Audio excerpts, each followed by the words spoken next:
This is Optimal Startup Daily, episode 795, The Get Started Now Guide to Becoming Self-Employed, Part 2, by Babauta of ZenHabits.net. And I'm Dan, I am your host and narrator here, and today I've got Part 2 of a longer post that I started yesterday. So if you haven't listened to Part 1 yet, that was episode 794, I would recommend listening to that one first. But if you're all caught up, let's get to Part 2 from Leo as we continue optimizing your life. The Get Started Now Guide to Becoming Self-Employed, Part 2, by Babauta of ZenHabits.net. On quitting your day job. This is a big question, and I don't have a single answer for everyone. I'd say for most people, it's best to keep your day job at first, just so you have some income while you get the business started. Work in the morning, on your lunch break, after work, even during work if you're not super busy. Just don't get fired. This is a good way to fund your startup. Have a steady income and get the business going until you're ready to quit the day job. For me, it took a little less than a year, but if I were doing it over again, I think I could do it in much less time. For some, quitting the day job is best right away because it gives them the kick in the butt they need to get moving.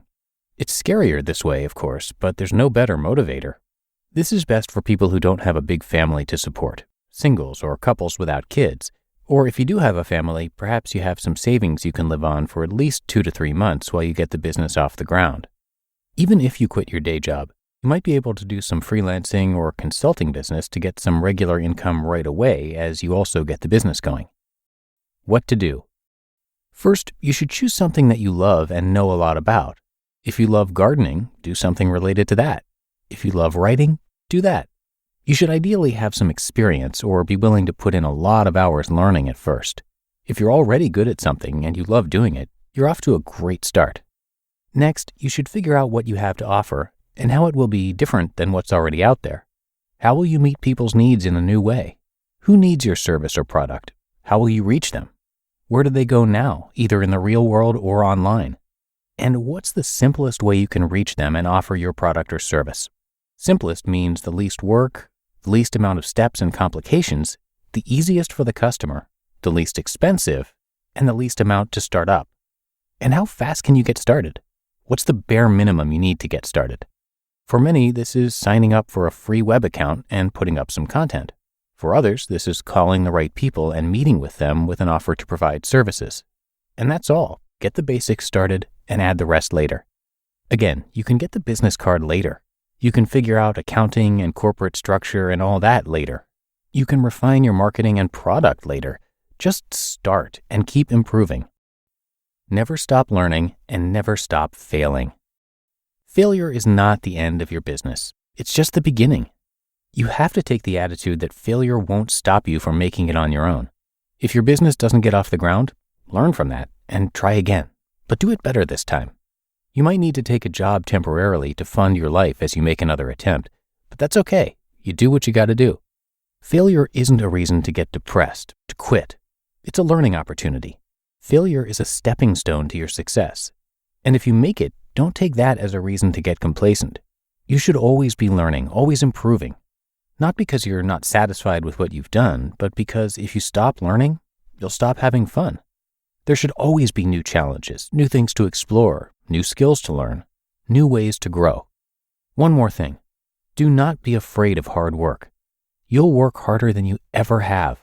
Becoming self-employed is not about laying around in a hammock and drinking margaritas, although you can do that when you want to. It's about loving what you do, about working hard to build something you're proud of, about pouring your heart and soul into something rather than giving it to someone else. Make no mistake about it. You'll work hard or you won't succeed, but you'll love every minute of it. Should I start in a bad economy? Yes, this is the best time to start. This is a time when job security is low, so risks are actually lower. This is a time to be lean, which is the best idea for starting a business. This is the time when others are quitting, so you'll have more room to succeed. And with social media and networking taking off, this is the easiest time to start a business, the easiest time to spread the word, the easiest time to distribute information and products and services. And while the big corporations may struggle in a bad economy, you're small and lean, which means you don't have the fat that the big guys have. You are able to adjust to the market much better, and you're less subject to the problems of financial markets, real estate markets, and other external realities. But what if everyone were self-employed? Is that even possible? I have no idea. I'm not advocating that, actually. I'm saying it's been great for me, and I recommend it for those who are looking for freedom and the ability to pursue their passions and dreams. And if you are, I don't guarantee success. I'm just sharing what I've learned. But what if everyone were in business for themselves? Would this be a horrible thing? I can imagine a world of tiny businesses and free agents. I think people would collaborate, as I do today with many people, but they do so as free agents, not as employees.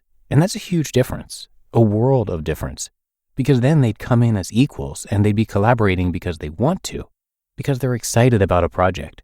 Then the world of trying to motivate employees disappears because people are motivated already. They're excited, they have freedom, they choose to do the work.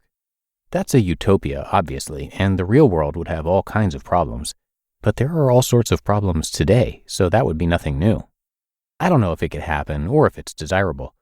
All I know is I enjoy my freedom, and I'm happier than ever. I wish nothing less on all of you. You just listened to part 2 of the post titled The Get Started Now Guide to Becoming Self-Employed by Leo Babauta of ZenHabits.net. And thanks, of course, to Leo for letting us share his work, and you can learn much more about him and check out all the content he has at ZenHabits.net. Okay, that's going to do it for me today. I hope you have a great one, and I'll be back here with you tomorrow, where your optimal life awaits.